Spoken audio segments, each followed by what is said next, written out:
No matter how far we get away from Brexit, no matter how far it may seem now when we look back in the rearview mirror, and you'll see, when you look back, Marc Francois panting very voraciously, um, trying to run after the government car, saying that Brexit has still not been done, that it's Beano, it's only Brexit in name only, it's not been done until we've done this, or we've got rid of this law, or we've left now, of course, the increasing calls to leave the European Court of Human Rights that we are seeing again.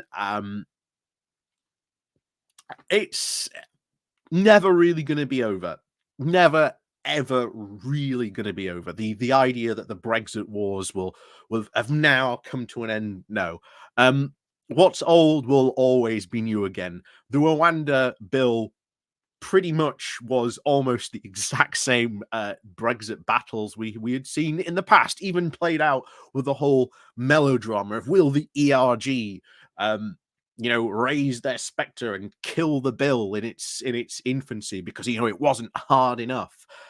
This is exactly what we saw, of course, during the Theresa May years and how all that played out.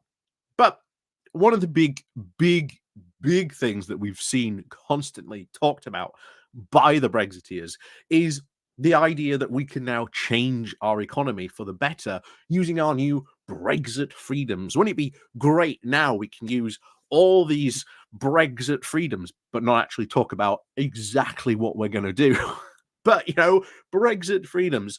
And of course, it was often talked about, of course, the idea that we can become the Singapore on the Thames. And for those of you who know anything about Singapore, will know most of its industries are nationalized. Most of its industries are nationalized. It does a lot of stuff that the Conservatives would never do in a month of Sundays. So this a whole idea of Singapore on the Thames was sold as the dream project, the dream goal. That's where we need to be, and will be this amazing sort of liberal or at least libertarian free market society, trading here and thither around the world. And wouldn't it be amazing to sort of be this country? Meanwhile, of course, also saying at exactly the same time that globalism had killed, of course, all UK manufacturing and sort of killed the UK economy. And really what we needed was a new birth of protectionism. And that's what was going to encompass leveling up.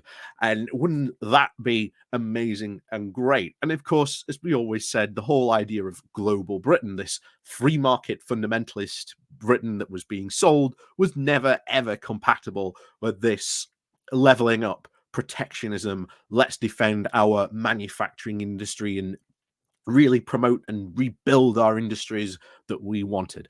It was a seesaw balancing act that was never, in a month of Sundays, ever going to work. And that is what has ultimately been failure, with the Conservatives just arguing about what they want and not even coming to a consensus about how to do certain things. Leveling up was a perfect example.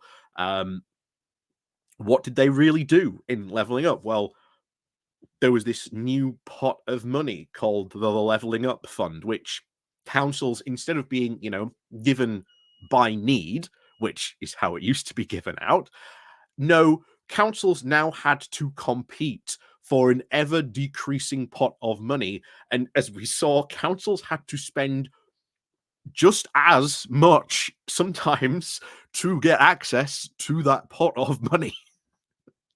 So, once again, why not give money to these areas that genuinely needed it to do these projects, which would have led to revitalization, which would have led to better things in that area? Leveling up never really worked.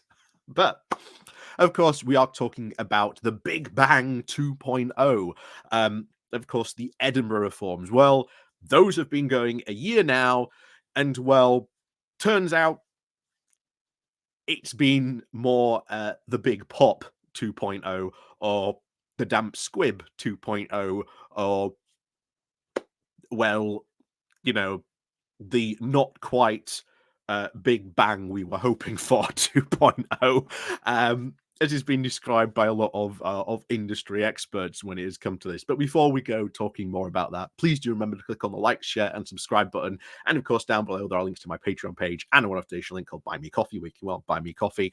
And of course, as always, there is the YouTube thank you button, the Pony Club down below, and of course, as always, thank you very much to all those people who do help and support the channel.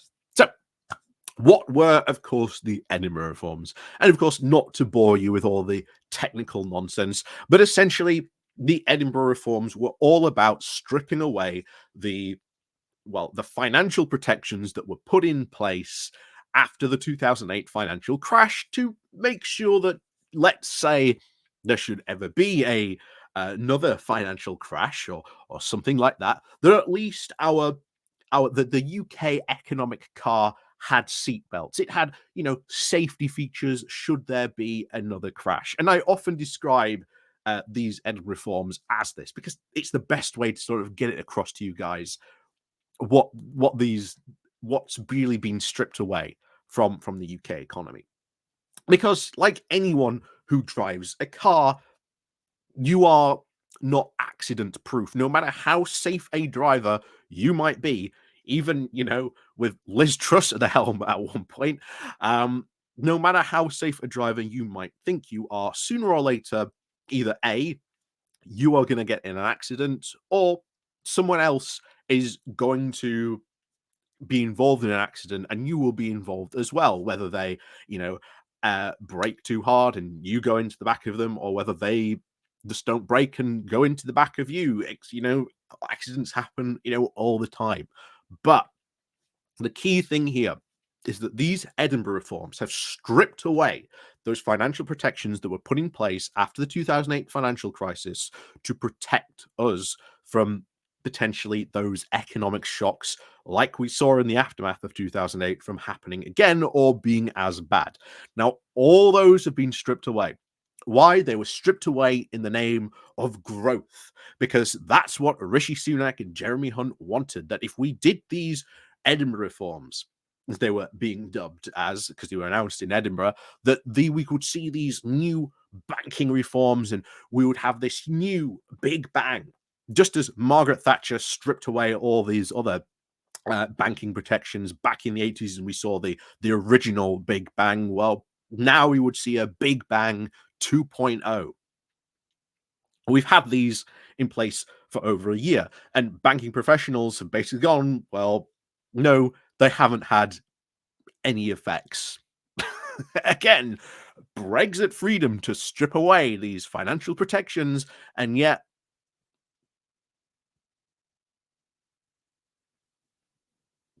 that was it there. That was the micro pop that you heard. Yeah, that they've not had the desired effect, but unfortunately now, as we've said, now that we've had these safety features, you've stripped away your seatbelts, thrown away your airbags, taken away rules and protections around crumple zones, as we've seen with the Cybertruck. Maybe another video on that later. But now that you've had those safety features taken away, if the UK economic car is involved in another crash or has a crash itself, the consequences of that crash become a lot more severe. And because of that, we now are in a ever worrying more situation. So, and remember, these were stripped away to achieve growth, the mystical thing we were after to achieving. But of course, once again, it hasn't happened. We've seen our economy stagnate in the fourth quarter. So much for all that joyous growth that we were at least hoping for didn't happen. And neither have these Big Bang 2.0 that was much promised by, Hunt and Sunak. It didn't happen. And instead, the British economy has now been left incredibly vulnerable. Like you say, imagine, driving a car without seatbelts or, airbags. How safe would you feel driving around in a car like that? Exactly. It's And we've got to get those protections at least put back in, because if we do have one between, well, now and who knows, then at least those protections are in place. At least we've got, the seat belts are back, the airbags are back. So if we do have a crash, at least, it won't be as bad. At least we walk away with, maybe a whiplash claim, rather than, having, broken bones, smashing our faces against the dashboard, or even better, just, flying straight out of the window through the car right into the passenger in the next car. You get the idea of the car crash metaphors, I hope, by now. But yes, so as always, thank you very much for watching, and of course, as always, we'll see you all next time.